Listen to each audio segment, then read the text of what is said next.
partners in our collaborative efforts to build peaceful and sustainable societies and to promote and protect human rights. The promotion of gender equity and equality is essential in this. Important to consolidate an integrated social protection system that improves living conditions and creates opportunities for women and girls to achieve their fullest potential. Mr. President, a very real threat that jeopardizes our pursuit of sustainable development. In the circumstances, my government is moving towards the employment of a multi-pronged approach towards adaptation and mitigation of the negative impacts of climate change. Trinidad and Tobago recognizes that climate change adversely affects all countries, regardless of how much they each contribute to global emissions. In this respect, I wish to reiterate my government's unwavering commitment to addressing these adverse impacts associated with climate change through a combination of collaborative approaches, improved partnerships, and networking with stakeholders in order to meet our international obligations in alignment with our national laws, policies, and priorities. Mr. President, for us in Trinidad and Tobago, the marine environment and its resources remain critically important to the livelihood of our people, our cultural and social identity, as well as our sustainable development ambitions. Trinidad and Tobago therefore remains hopeful that the adoption of an international, legally binding instrument under the UN Convention on the Law of the Sea on the conservation and sustainable use of marine biological diversity of areas beyond national jurisdiction would be a reality in the not too distant future. We maintain that this agreement would establish a platform for both the achievement of sustainable development and the protection of the common heritage of mankind for this and future generations.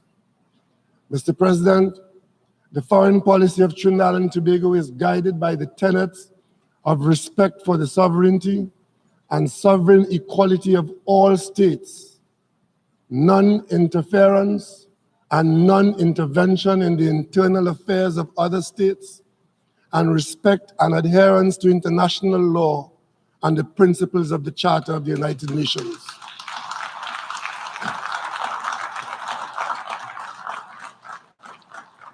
As a small island developing state, we remain fervent in our conviction that despite existing in a world where these well-established principles of multilateralism are under threat, our right to be heard ought not to be diminished or dismissed.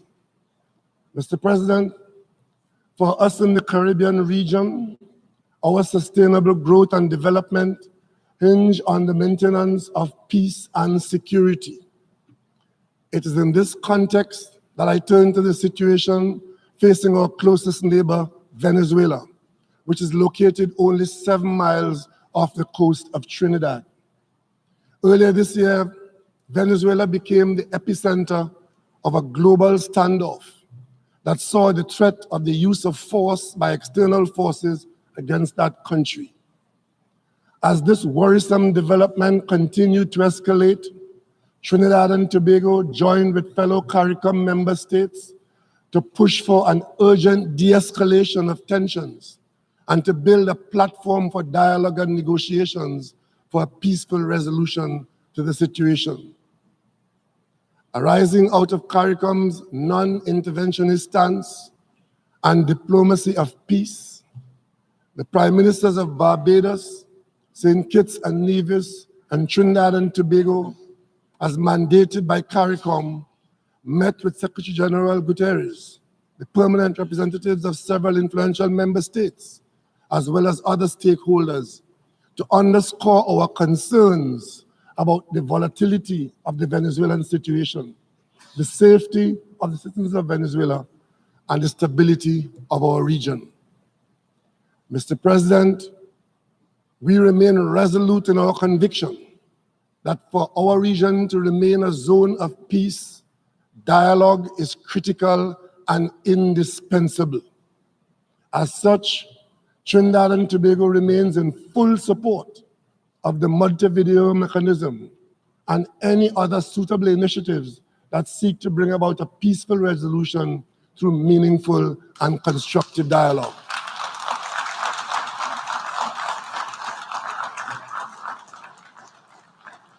In this regard, I make special mention of the Norwegian government, and I applaud its efforts thus far in bringing both sides to the negotiating table, most recently in Barbados. We recognize that in order to achieve meaningful progress, the negotiation process requires time and patience, and all parties must engage in good faith. We therefore urge external forces not to further engage in unilateral intrusions, which could potentially undermine the negotiations and ultimately cause further hardship for the Venezuelan people. The objective of the international community should be to ensure that both parties are allowed to arrive at conditions for progress in Venezuela, with the ultimate aim of achieving political stability, peace, and economic well-being. The Norwegian CARICOM Montevideo mechanism initiatives are indeed worthy of support towards this end. We are saddened by the recent withdrawal of a party from this sane and sober initiative, but we trust that this development is temporary because only Venezuelans can properly take ownership of their situation, and we of this body can only help them along the path to security and economic stability. Mr. President, for us in Trinidad and Tobago, our sustainable development would be difficult to attain without the management of irregular migration. Trinidad and Tobago has not been unaffected by the influx of migrants from Venezuela. To manage this situation, my government implemented a migrant registration framework, MRF system, for both documented and undocumented persons who entered our country. The aim of the framework is to safeguard the human rights and humanitarian needs of Venezuelan nationals within our border, while safeguarding national interests such as national security. Those who were registered were granted approval to work for 1 year in the first instance. It should be noted that this registration process afforded those persons the opportunity to be self-funded.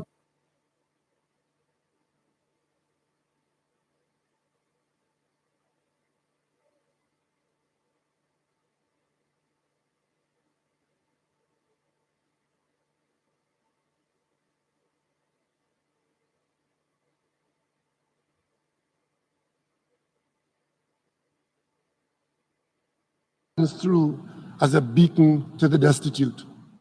Mr. President,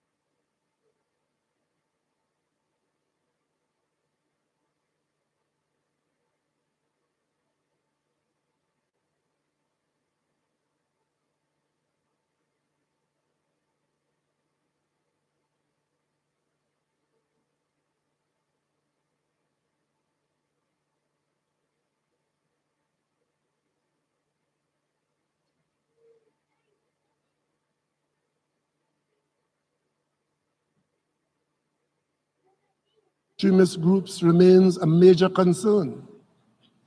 In this regard, Trinidad and Tobago reaffirms its commitment to joining the international community in building an alliance for a strategic collective security architecture that addresses the conditions that give rise to violent extremism.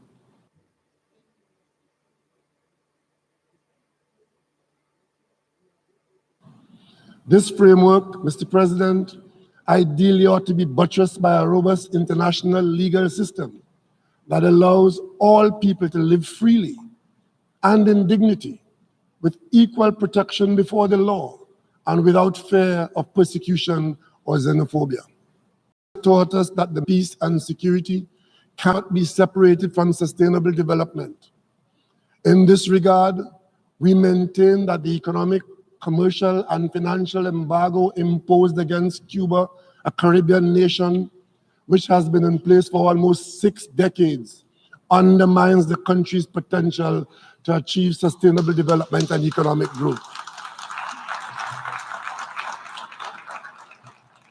Trinidad and Tobago maintains further that the imposition of unilateral coercive measures against Cuba under the Helms-Burton Act is inconsistent with international law and the Charter of these United Nations. Trinidad and Tobago thus reiterates its call for the unconditional lifting of the economic, commercial, and financial embargo against Cuba.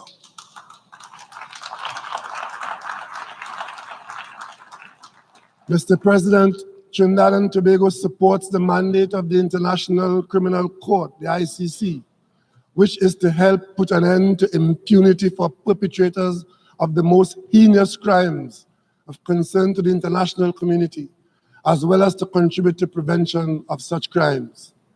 As a country that advocated for the establishment of the International Criminal Court through the pioneering work of the late Arthur N.R. Robinson, former Prime Minister, President of Trinidad, we remain resolute in our commitment to support the mandate of the ICC.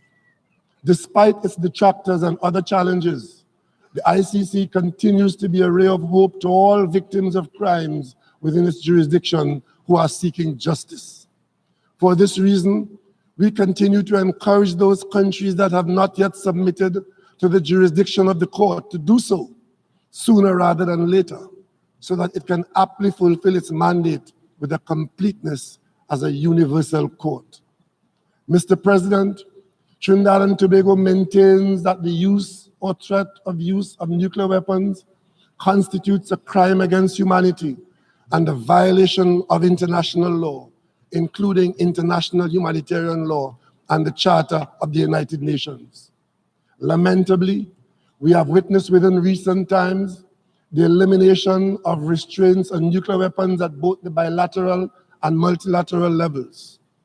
Trinidad and Tobago, as part of the Caribbean community, in 2017, participated in the United Nations conference to negotiate a legally binding instrument to prohibit nuclear weapons, leading towards their total elimination, and welcomed the adoption of the historic treaty to prohibit nuclear weapons.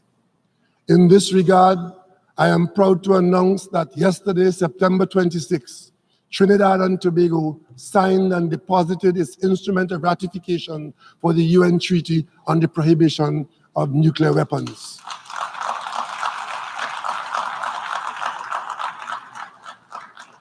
Mr. President, the reform of the Security Council continues to be an area where CARICOM remains actively engaged in its advocacy for early and comprehensive reform. We look forward to the intergovernmental negotiations and IGN on Security Council reform in this 74th session, building on the work done during the 73rd session.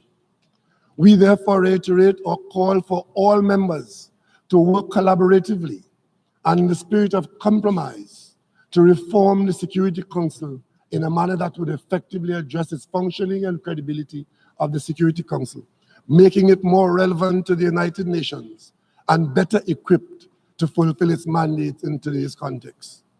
As CARICOM, one of our positions for the reform of the Security Council has been advocacy for guaranteed representation and inclusion of small island states, or SIDS, through a dedicated seat to be rotated among SIDS across all regions.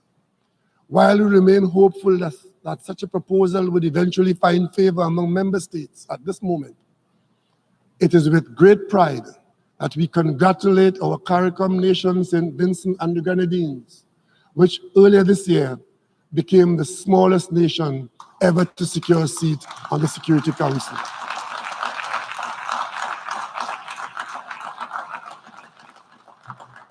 Mr. President, this historic achievement has convincingly demonstrated that our small islands remain indomitable as we continue to make noteworthy contributions in all spheres.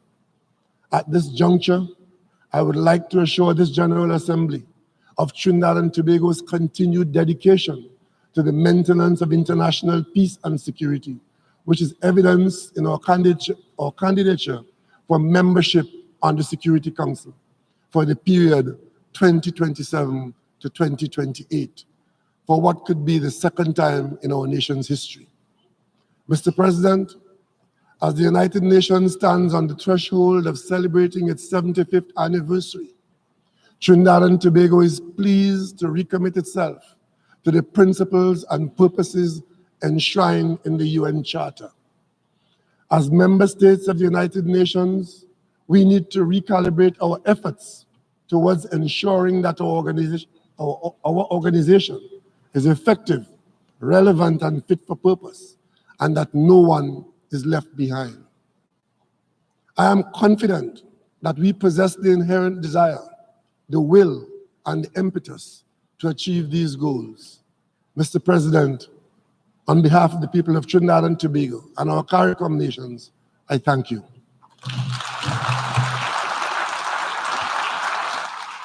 On behalf of the General Assembly, I wish to thank the Prime Minister of the Republic of Trinidad and Tobago for the statement just made, and I request protocol to escort His Excellency.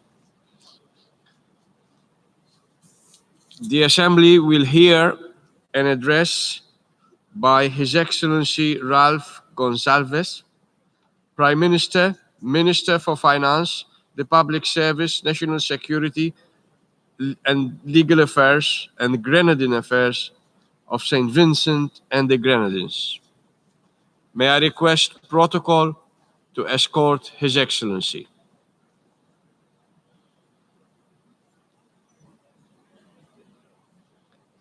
I have great pleasure in welcoming the Prime Minister, Minister for Finance, the Public Service, National Security, Legal Affairs, and Grenadines Affairs of St. Vincent and the Grenadines, and invite him to address the General Assembly.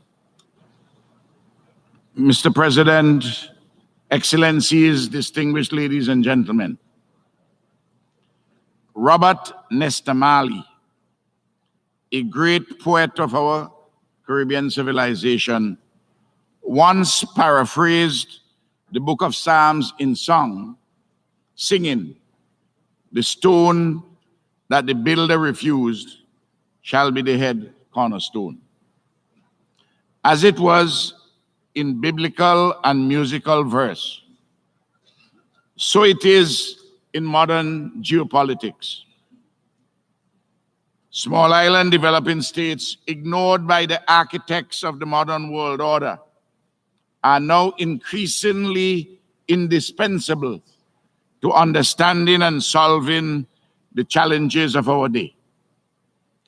As the original builders of our global economic and political architecture descend into jingoistic isolationism and succumb to the narrowest pursuits of short-term self-interest, it is the small, the poor, and the historically marginalized states of our global village that present the last best chance to restore the crumbling edifice of international cooperation and the principles on which that cooperation rests. With multilateralism being battered by a resurgence of base and dishonest pandering to narrowly partisan interest groups, and with great power intrigue driving nations further apart, small island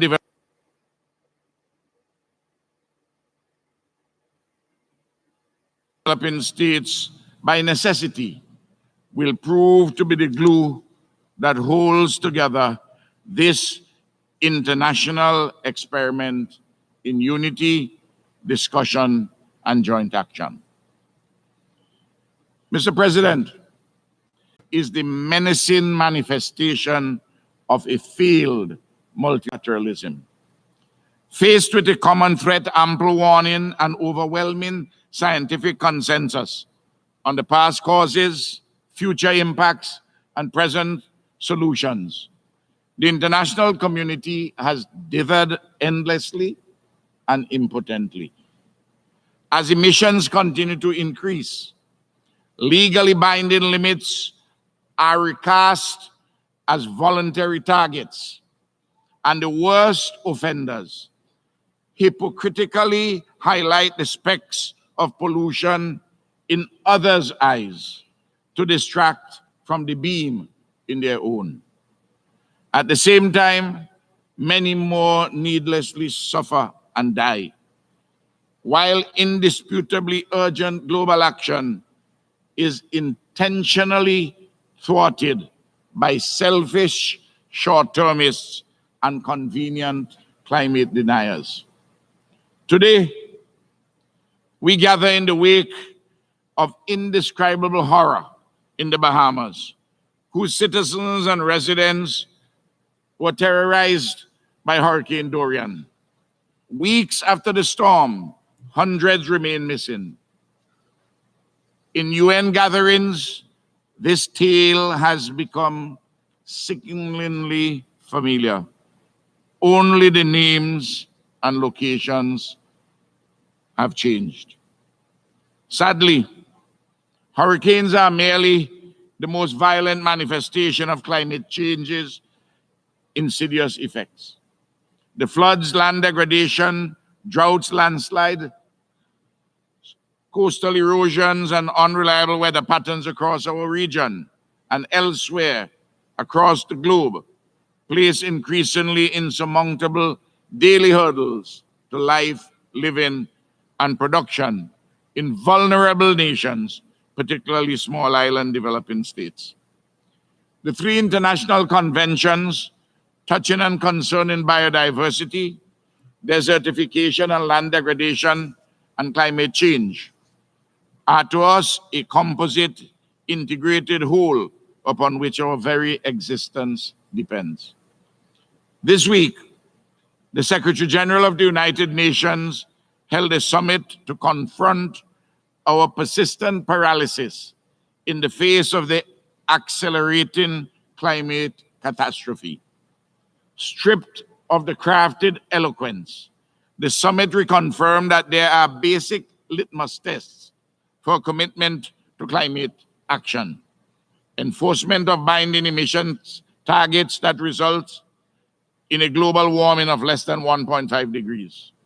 Investments in clean air and renewable energy, and provision of easily accessible adaptation financing that prioritizes the most vulnerable nations. Surely, the catastrophe in the Bahamas must finally put to rest the fiction that arbitrary and inaccurate measures of wealth are of greater import than the self-evident vulnerabilities of small island developing states. If measured by per capita GDP, the Bahamas is a high-income nation, too rich to be eligible for many forms of concessional financing, assistance in building resilience, and post-disaster support. Measured instead by size, location, geography, and the immutable laws of nature, the Bahamas' vulnerabilities are starkly apparent.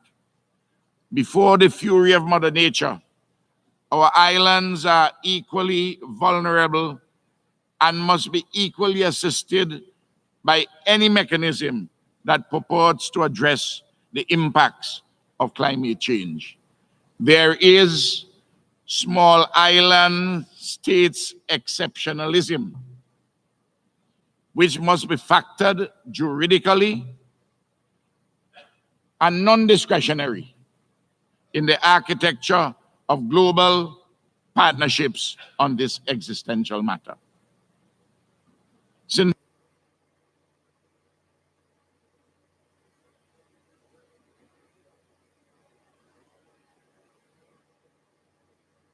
Vincent and the Grenadines has long considered major emitters as failure.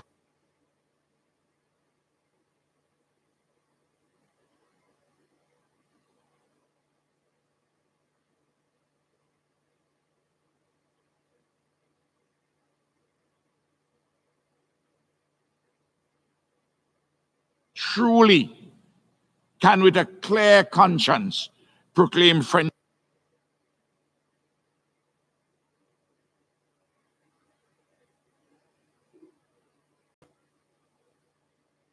emissions into our homes, who burns fires at our boundaries and smokes us out, commits egregious wrongs against us, and is justly subjected to the requisite remedies of compensatory damages and restraining injunctions.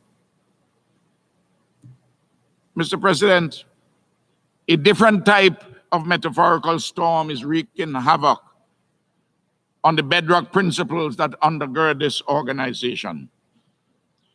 The rising tide of hegemonic, unilateral, interventionist interference now threatens to inundate entire nations, while responsible states stand askance from their responsibilities to speak and act in defense of central charter tenets. Everywhere, north, south, east, and west, the hegemonic imperial hand is visible, and oft times the metaphoric eagle threatens to unleash war and disorder in unilateralist vainglory. What all the world peoples want is simply peace, dialogue, security, and prosperity. That's all we want.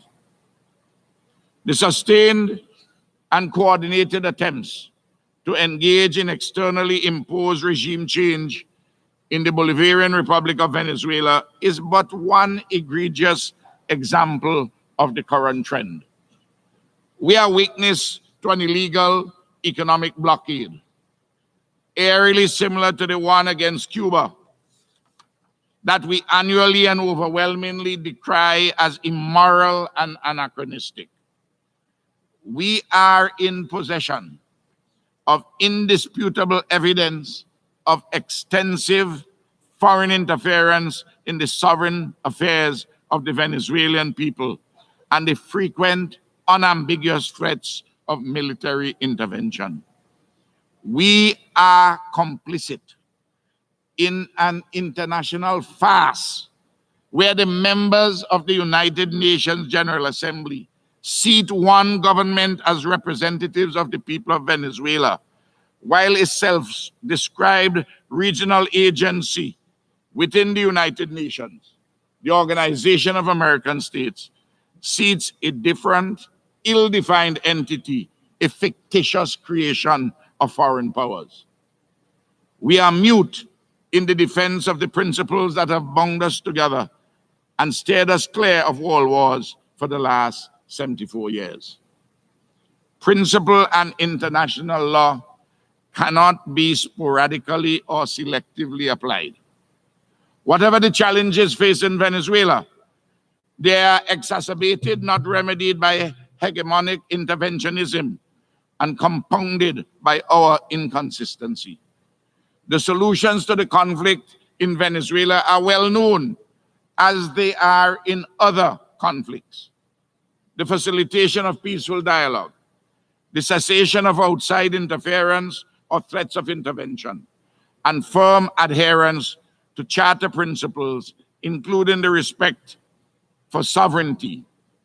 Those who advance a different agenda are acting against the interests of the Venezuelan people and are becoming, willingly or unwittingly, co-conspirators in undermining multilateral diplomacy. The vulgar and unjustifiable imperialist weaponizing of trade and the banking system must be condemned by all right-thinking nations, which are keen to uphold internationally agreed rules-based global trade and financial systems as fundamental to peace, security, and prosperity. Mr. President, without hyperbole, we must now all recognize that the Palestinian peace process is mortally wounded and near death. Our silence is complicity in the increasingly brazen unilateral usurpations of international law. Neither the two-state solution nor regional peace can survive the ongoing disavowals of bedrock agreements and the enabling silence of our international community. The Palestinian people deserve more than lip service and hand-wringing. The General Assembly and the Security Council must be heard unambiguously on this matter. Mr. President, this year,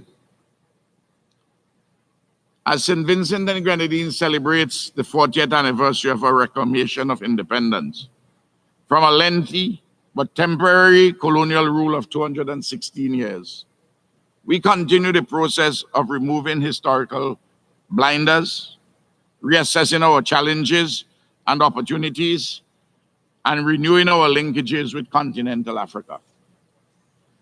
This year, after separate visits to the Caribbean by the esteemed brother presidents of Ghana and Kenya that captured the regional imagination, the Caribbean Community, CARICOM, has approved in principle the establishment of an ABCD Commission for further practical elaboration with the African Union, Brazil, which is the home of over 100 million persons of African descent, the 25 members of the Association of Caribbean States, and the African diaspora elsewhere, particularly in North America and Europe.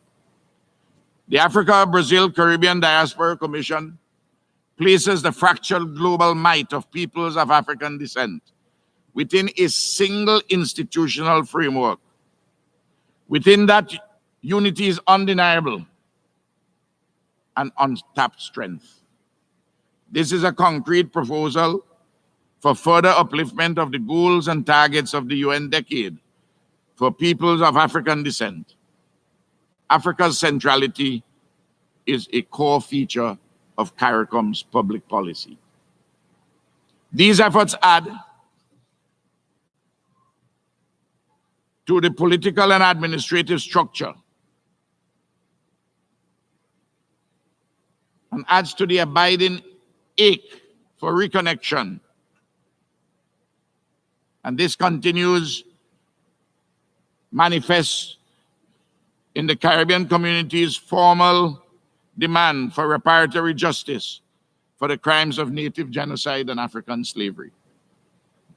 As more and more venerable private institutions come to terms with the myriad ways in which they profited from or contributed to the transatlantic slave trade, the governments of many states continue to dodge and dissemble when confronted with the indisputable evidence of their past actions and their current impacts.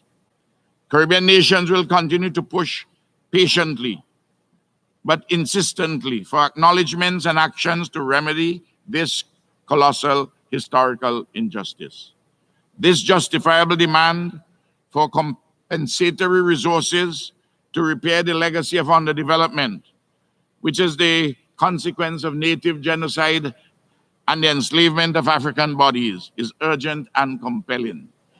It is linked inextricably to the achievement of the Sustainable Development Goals and their financing.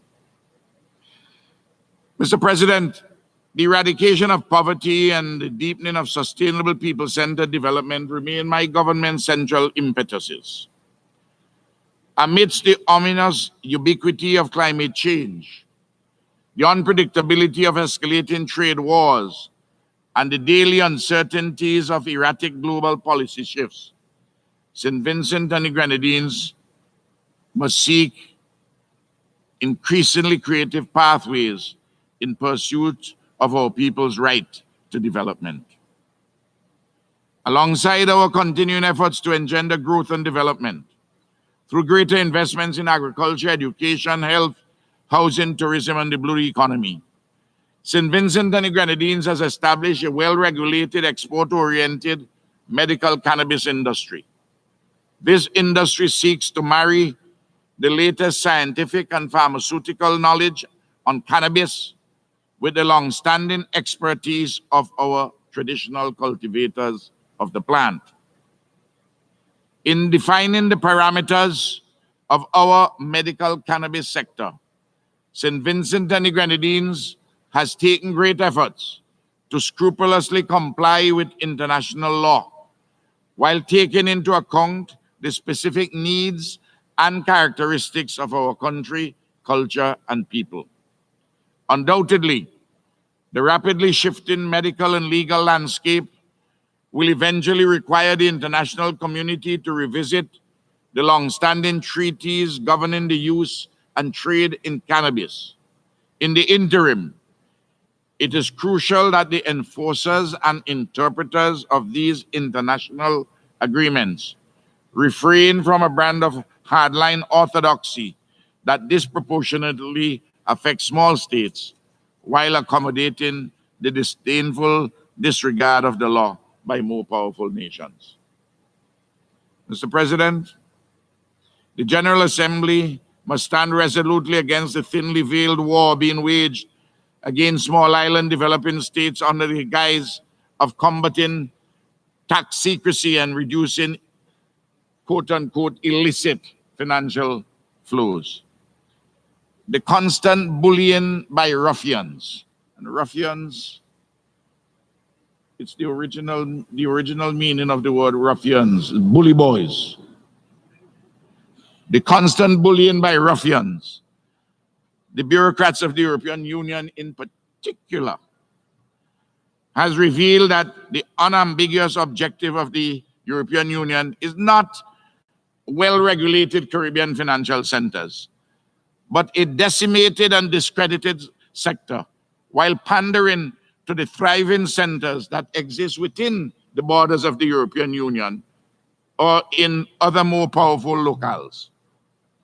The war being waged on legitimate commercial activity in the Caribbean by the European Union traffics in outmoded stereotypes and is accompanied by the unmistakable whiff of a paternalistic bias that romanticizes the Caribbean servant or subsistence laborer, but instinctively rejects the concept of a Caribbean banker. In other words, we must continue always to be hewers of wood and drawers of water. It is self-evident that opaque, non-inclusive, undemocratic entities are presuming to impose an illegitimate rule-making authority on island states in the hope that our financial sector collapses under the weight of onerous regulation, rapidly changing requirements, and the threat of unilateral blacklists. St. Vincent and the Grenadines is under no illusions. Our financial services sector and those of our Caribbean brothers and sisters is experiencing a synchronized political assault, masquerading as an objective bureaucratic regulatory exercise. Let's be clear on it. Similarly, Mr. President, St. Vincent and the Grenadines wishes to formally place the issues of de-risking and loss of corresponding banking relations firmly on the agenda of the General Assembly and the Economic and Social Council. Well-meaning but ill-fitting regulatory attempts to combat terrorism and money laundering have had the unintended effect of making it prohibitively expensive for banks to operate in small island locales.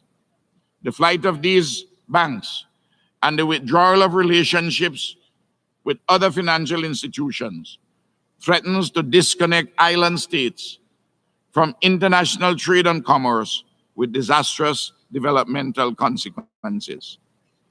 International cooperation is essential to addressing these vexing challenges of modern globalization and sustainable development.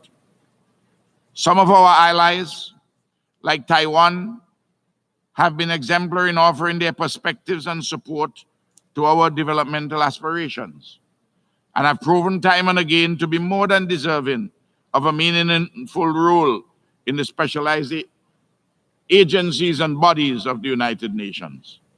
Indeed, more and more South-South cooperation is moving from the periphery to the center stage of the global political economy to the benefit of SIDS like St. Vincent and the Grenadines. Mr. President, your well-chosen thematic focus on inclusion and multilateralism is an apt encapsulation of St. Vincent and the Grenadines' ambitious attempts to advocate our right to be seated and heard at the highest levels of multilateral decision-making. This year, St. Vincent and the Grenadines was proud and humbled to be elected by this General Assembly to serve as a non-permanent member on the United Nations Security Council. Our overwhelming mandate remains an important endorsement of our nation's historic quest to be the smallest nation ever seated on this important global peacemaking body.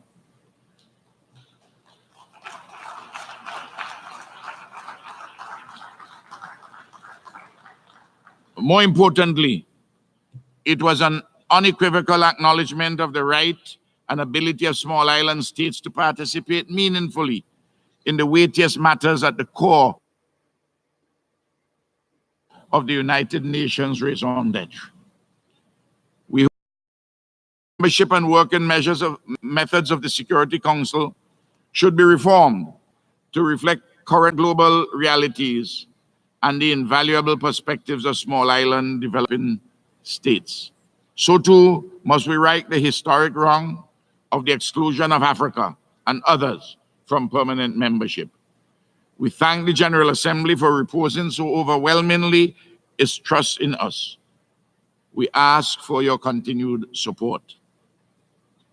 St. Vincent and the Grenadines based its Security Council campaign on the assertion that we are friends to all and we strive for a better world. We supported that assertion with a belief that problems have solutions, a love of peace and an abhorrence of war, a reliance on the timeless principles of sovereign equality, non-interference, and non-intervention, a confidence in systems of global governance based on transparent rulemaking and equitable enforcement, irrespective of power disparities, and an unshakable conviction, as enunciated by Martin Luther King Jr., that the arc of the moral universe is long, but it bends towards justice. Mr. President, St. Vincent and the Grenadines is a country with a small population, a small economic footprint, a small geographic area, and a magnificent part of our legitimate and authentic Caribbean civilization. Our small islands, mere irrelevant pebbles in the eyes of some of the large, the rich, and the powerful who ought to know better. Our small islands must now form part of the new foundation of international cooperation. Our challenges must be acknowledged and our voices, long humored but unheard, must be listened to as the consistent advocates on behalf of people, progress, partnership, and principle. Too often, the United Nations Foundation principles, like small island states, have been cast aside in the precipitate pursuit of convenient or expedient solutions. Too often, the world has come to regret such reckless haste. Today, we must recognize the folly in assuming that our organizations, institutions will withstand the challenges of unilateralism, isolationism, and inactivity. The proper responses to these challenges is a reinvigorated assembly, a recommitment to principle and international law, and a renewed focus on the diverse voices of all members of this noble institution. I thank you. I thank the Prime Minister of St. Vincent and the Grenadines, and may I request protocol to escort His Excellency.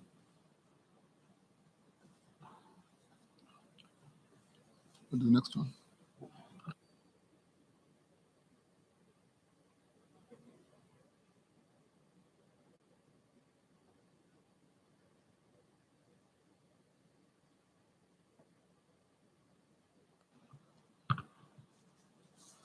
The Assembly will hear an address by His Excellency Abdalla Hamdok, Prime Minister of the Republic of Sudan.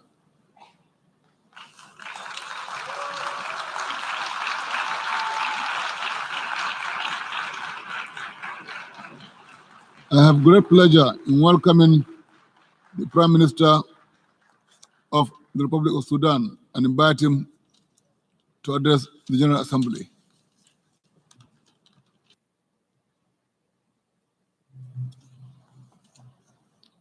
Sayyid Rais, Mr. President,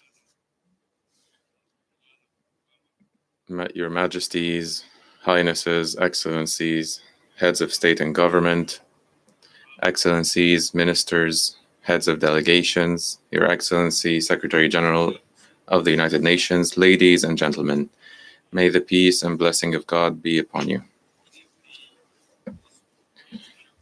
On behalf of the government and the people of the Sudan, I would like to wish this session all the best. I would like to congratulate Your Excellency, Ambassador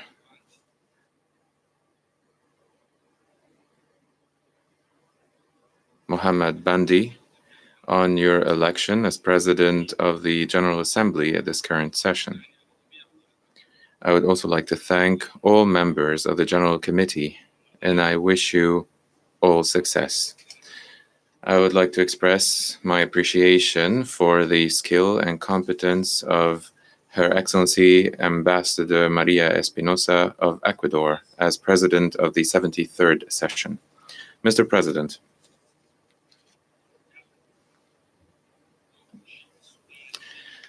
the great people of the Sudan revolted to restore the values of human coexistence and social cohesion in the Sudan, and to end 3 decades of oppression, discrimination, and infighting. They sought to start a new chapter in their history, written with the blood, sweat, and sacrifices of their people. Since last December, and for 3 months, the men and women of the Sudan, confronted with unparalleled courage, one of the most cruel regimes in history. They had no weapon except for their peaceful revolution, their unity, and their determination to move towards the future. The flame of the revolution continues to burn as a guarantee to achieve its own goals. The Great French Revolution adopted as a slogan the principles of liberty, fraternity, and equality when it sought to liberate its people in the 18th century. The Sudanese Revolution in the 21st century adopted the slogan freedom, peace, justice.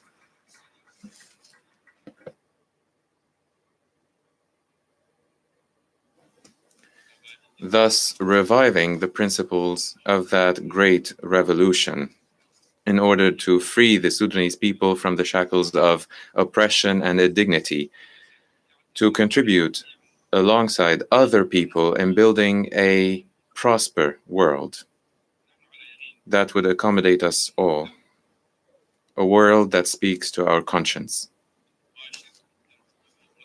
Our victory was made possible thanks to the direct support of the international community, including the Security Council, the General Assembly, the African Union, IGAD, the League of Arab States, the OIC, the European Union, and the Troika, namely the USA, the United Kingdom, and Norway, as well as our brothers in Ethiopia, Egypt, South Sudan, Chad, Eritrea, Saudi Arabia, the UAE, Kuwait, and Qatar.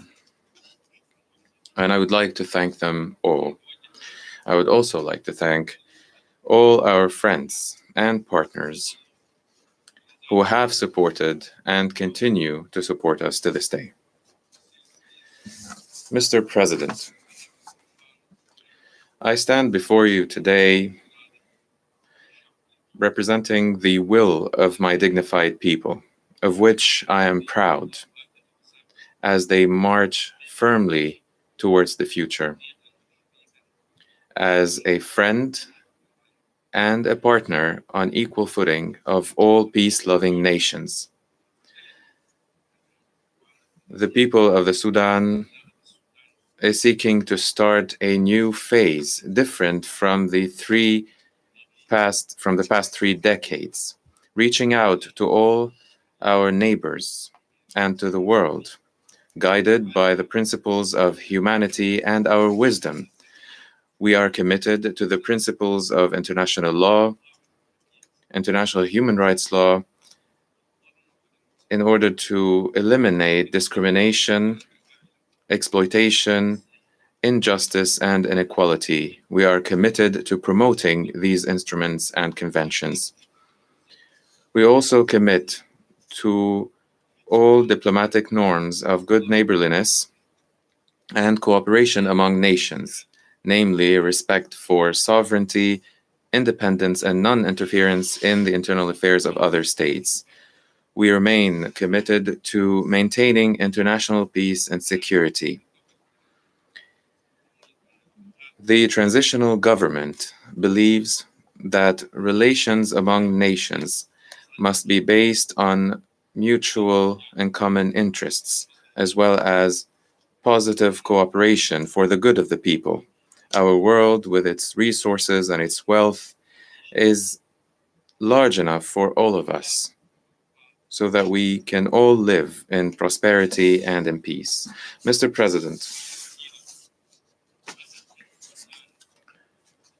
with our glorious revolution, the Sudanese people has thought to end a dark era of regional and international isolation, which left us with a list of international sanctions, including us on the list of states sponsor of terrorism. Let me be clear, the Sudanese people has never been a sponsor or a supporter of terrorism. It was the regime, the former regime, that supported terrorism, and the Sudanese people revolted against it. These sanctions have caused tremendous suffering to our people. Therefore, we call on the United States to remove the Sudan from the list of state sponsor of terrorism and to stop punishing the people of the Sudan for crimes committed by the former regime. We hope that our request will be welcomed and approved so that we can accelerate our reconstruction and development efforts to erase the traces of the past 3 decades under the former regime. Mr. President, we understand the daunting challenges facing our country, including the need to end the war and to achieve comprehensive and lasting peace. We are aware that we must achieve comprehensive and inclusive justice by addressing the root causes that led to the war in the first place, including economic exclusion and cultural, ethnic, and religious discrimination. We are aware of the need to restore our social cohesion and peaceful coexistence, as well as a culture of peace and tolerance among our people. We are determined to build a state rooted in rule of law, citizenship, and balanced development, a state that would protect and safeguard the rights of the Sudanese people in their country and around the world.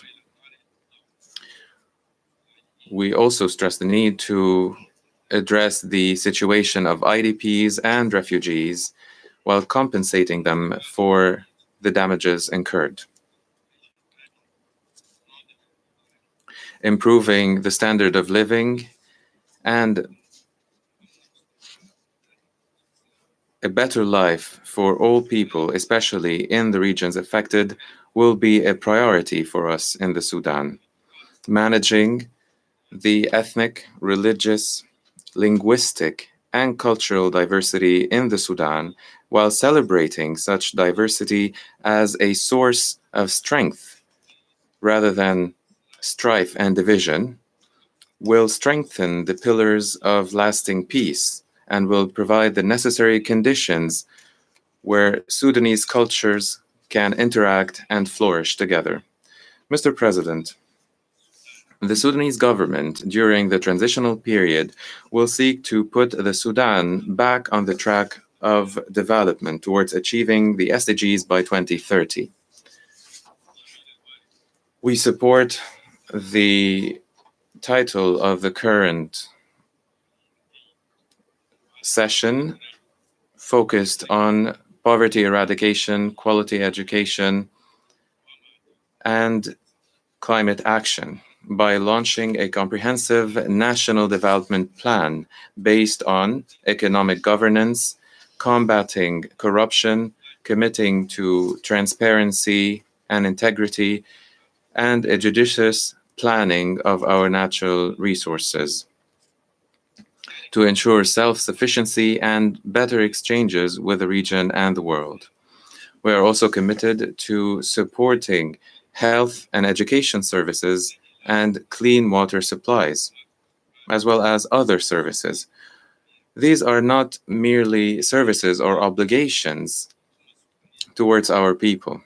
They are an investment in the future of our nation, in our working force, in our children and young people.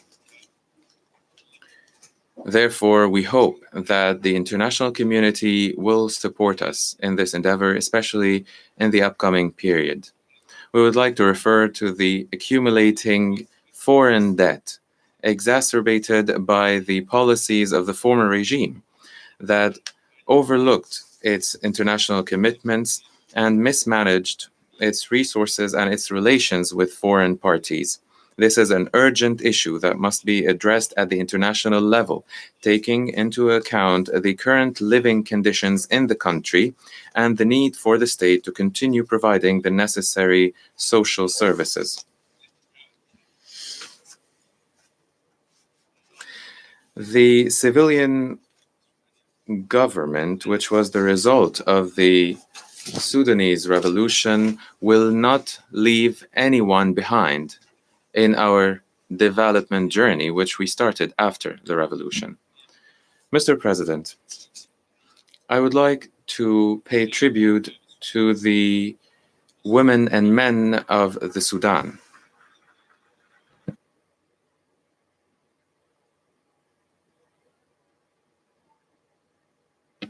Especially Sudanese women that have shown unparalleled audacity and courage while participating actively in the Sudanese revolution. The government is committed to eliminating all forms of institutional and social discrimination against women in the transitional period.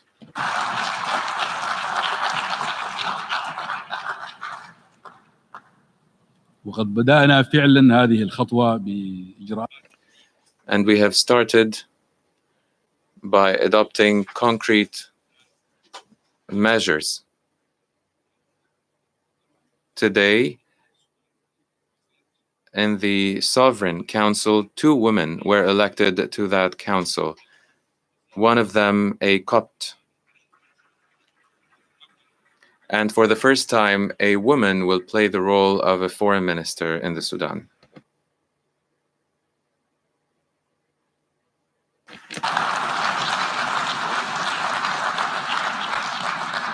أما الشباب من الجنسين والذين Young people, which are the majority of our population, were the most affected by the general collapse in the Sudan over the past 3 decades. They were forced to die in capsized boats on the illegal routes of migration. They were also forced to take part in civil wars.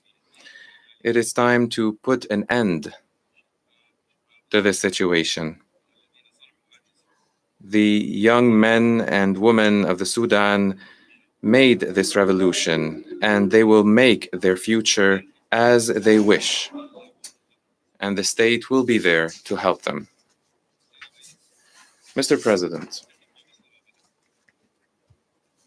in closing, we are committed to achieving the goals of our revolution,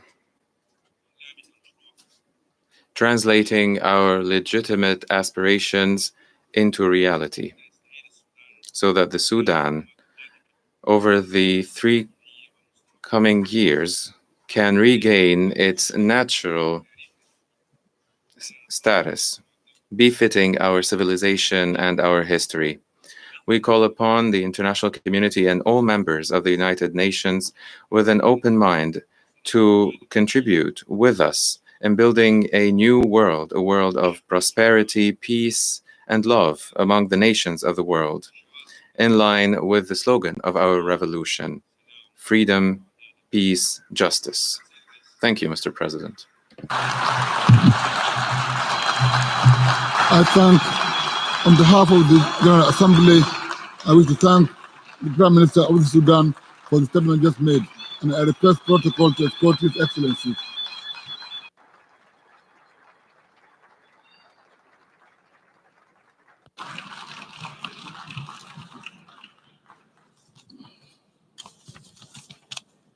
I now give the floor to His Excellency Antonio Rabas Palacios, Minister for Foreign Affairs of Paraguay. Honorable Minister, you have the floor.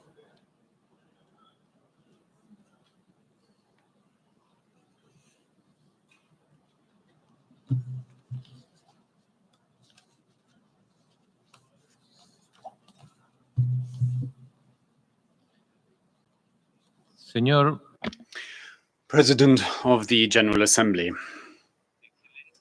Your Excellencies, Paraguay stands here before you all to reiterate its commitment to multilateralism, seeing it as the most effective tool for resolving the global challenges ranged against us.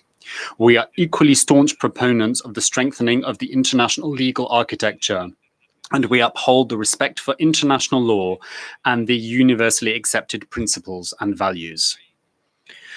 Paraguay wishes to speak out and defend the value of the United Nations when it comes to promoting justice, development, and peaceful relationships between the nations of the world, as duly provided for in the founding charter of this organization. As we strive towards sustainable development, landlocked developing countries are confronted with very specific challenges which deserve special attention. In that context, the commitment of the entire international community, but in particular the commitment and support of neighboring transit countries and our closest partners, is absolutely crucial. We wish to reiterate that the right to development is inherent to all peoples and needs to be extended fully, in particular to the most vulnerable in our societies. We would like to express our solidarity with least developed countries and with small island developing states, with whom we will continue to promote on a joint and coordinated basis a fair and necessary response to our special and specific needs. The spirit of progress that is part of our DNA explains Paraguay's active participation in processes of regional and multi-regional integration. Using these platforms, we seek to contribute to internal and international peace and prosperity with a proactive, participative, and dynamic approach. One outcome of these efforts is the recent conclusion of the negotiations of the free trade agreements between Mercosur and the European Union, as well as with the countries of the European Free Trade Association, EFTA. These agreements represent a determination to pursue trade liberalization and to remove remaining obstacles to free trade. Paraguay, resolved as it is to create inclusive opportunities for its people, is seeking to take full control of its destiny, strengthening our own domestic capacity as well as boosting the competitiveness of our economy. And we are actively participating in processes intended to perfect and fine-tune the existing international legal system. Through the 2030 agenda, we are seeking out a new model of governance in our country, where social well-being covers all people without distinction. Paraguay has chosen to tread this path towards sustainable development through the implementation of this very valuable toolkit that is the 2030 agenda, and to do so following the leadership of the United Nations.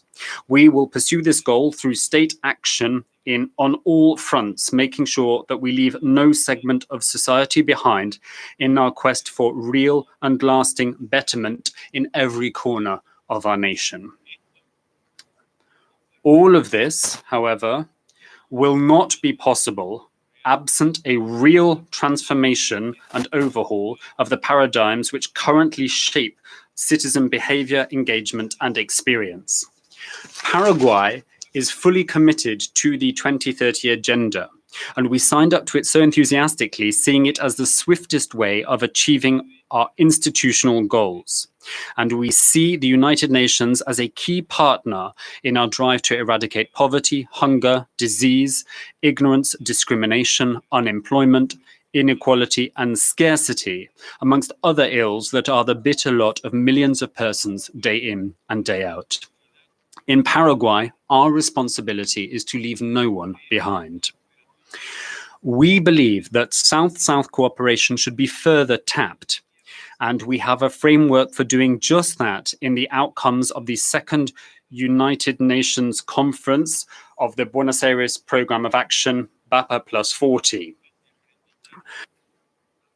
Paraguay humbly offers its own good practices and lessons learned to its friends and neighbors across the world, should they be so interested.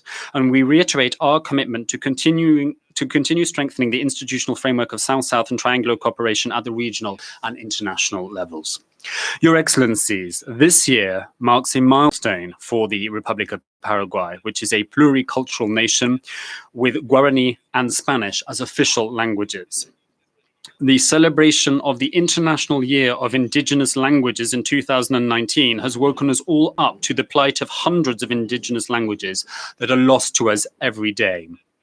The 19 indigenous languages that still survive in my country are seen as treasures of our culture, and they form part of our very identity. So we will not let up in our efforts to protect these indigenous languages, to respect them, and to promote them. Your Excellencies, democracy as a form of government and as a lifestyle choice is not a mere matter of the ballot box. It is an organized system in which men and women can both elect and be elected, where citizens, without distinction, can all enjoy the material fruits of progress. And it is a system in which the rule of law prevails and is applied to all without fear or favor, impartial to sectarian interests. Democracy is not a matter of interpretation. Its definition is not pliable, nor can it be twisted to suit the needs of tyrants or autocrats. It is a concept that does not bend to whim or to opportunistic or capricious decisions.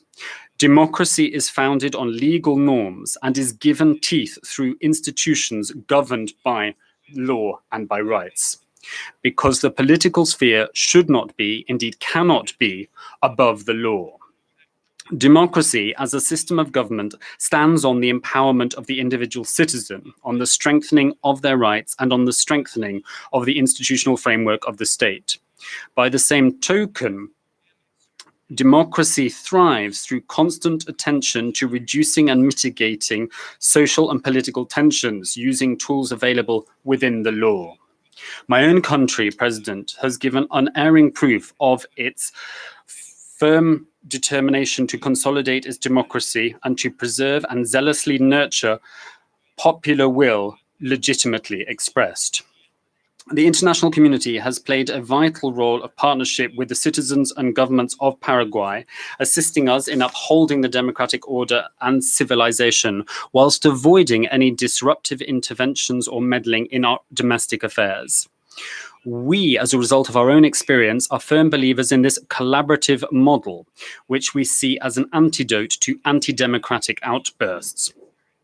This philosophy has guided the position of principle adopted by Paraguay in response to the tragedy that we are witnessing unfold in our brother Republic of Venezuela, a tragedy which has caused a deep-rooted regional crisis, the ripple effects of which are felt around the world.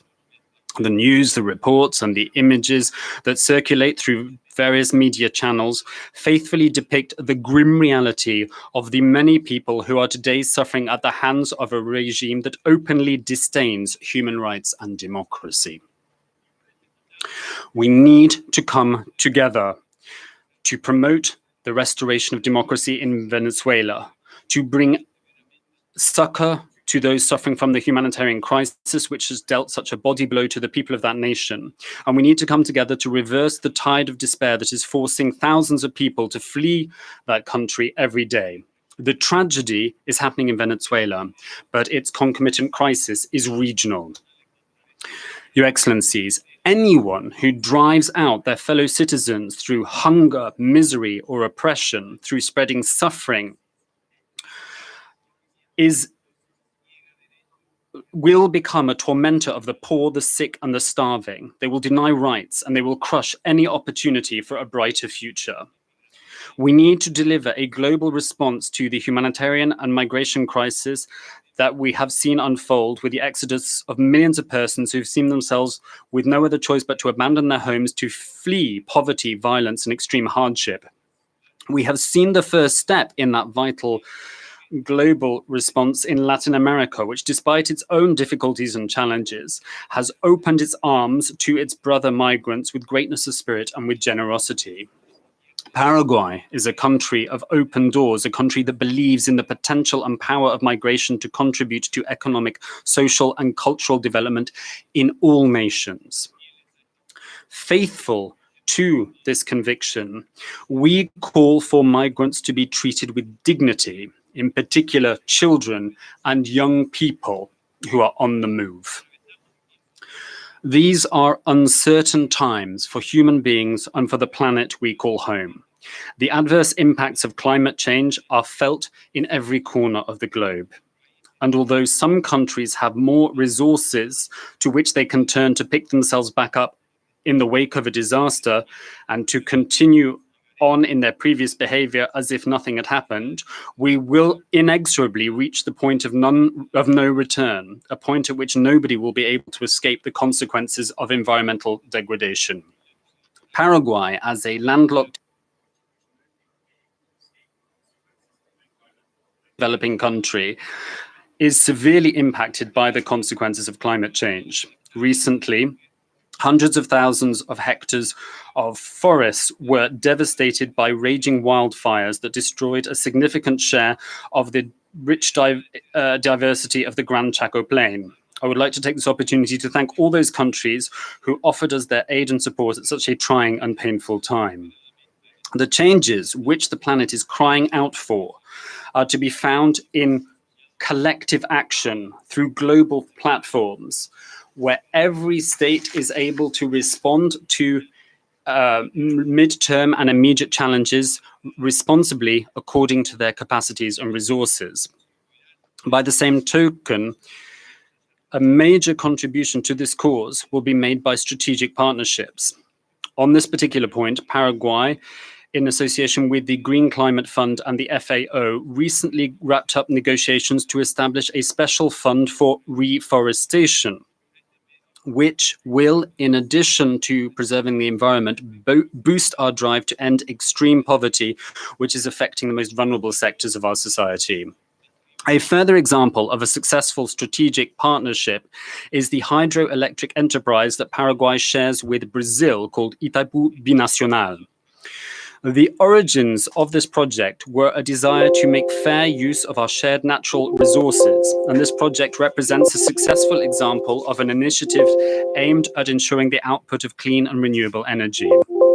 We will, in short order, sit down together with Brazil to begin a process of review of the financial structure of Itaipu Binacional. We will strive to ensure that that review exercise will allow us to reach a fair and equitable understanding that will bolster economic development and the well-being of our peoples. Your Excellencies, the Republic of Paraguay reiterates its commitment to non-proliferation and to disarmament. We renounce war and we champion the use of peaceful means to resolve conflicts. Paraguay appeals to the entire international community to take action to avoid escalations that only serve to stoke tensions and to threaten international peace and security. We also call upon the international community to reiterate its adherence to dialogue and diplomacy as tools to resolve disputes. Against that backdrop, we reiterate our faith in the principles spelled out in the Charter of the United Nations to achieve said goals. Paraguay recognizes the key role being played by peacekeeping operations, all that they are doing today and all that they have done in the past to help so many countries to resolve and put behind them conflict situations and to protect the civilian population and the most vulnerable in those theaters. Given that history, we maintain our political commitment to continue contributing with trained personnel who receive pre-deployment training. President, we need an effective and agile organization that responds to the clarion call for peace, justice, freedom, and development that we're hearing from all quarters of the world. For that reason, we are fully in favor of the strengthening of the General Assembly, this House's most democratic and representative body. This is a forum which belongs to all of the family of nations, a forum in which we can express on an equal footing and on a sovereign basis our perspectives, our demands, and our needs. We support the reforms spearheaded by the Secretary General, including the repositioning and overhaul of the United Nations Development System, to position it to be able to better respond to the challenges inherent in the implementation of the 2030 Agenda and other international development frameworks. Paraguay aligns itself with those states pushing for Security Council reform, so that said body becomes more inclusive, more transparent, and better placed to be able to respond to the threats to international peace and security. Your Excellencies, before I conclude, I would like to take this opportunity to congratulate Ambassador Tijani Mohamed Bande upon his recent election to the presidency of this General Assembly, and to wish him every success in this new role. In a similar vein, Paraguay would like to pay tribute to the work undertaken by the former President of the General Assembly, Maria Fernanda Espinosa, and her entire team, who have led with wisdom, statesmanship, and effectiveness the work of this body. We convey our greetings to Secretary General Antonio Guterres, who, with great leadership and vision, is working for a more efficient, effective, and transparent organization, an organization that is closer to the people it is intended to serve. As chairperson of the group of landlocked developing countries, Paraguay makes an impassioned appeal for the implementation of the Vienna Action Programme for the decade 2014 to 2024, which is an integral and vital part of the 2030 Agenda.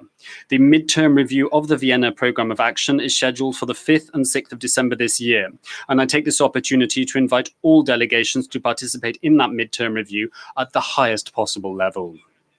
I conclude by reaffirming Paraguay's unshakable commitment to multilateralism and to diplomacy for peace and sustainable development.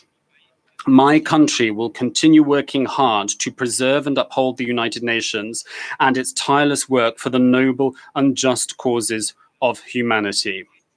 This is one of the best legacies that we can bequeath to current generations and to those that will follow. Thank you very much.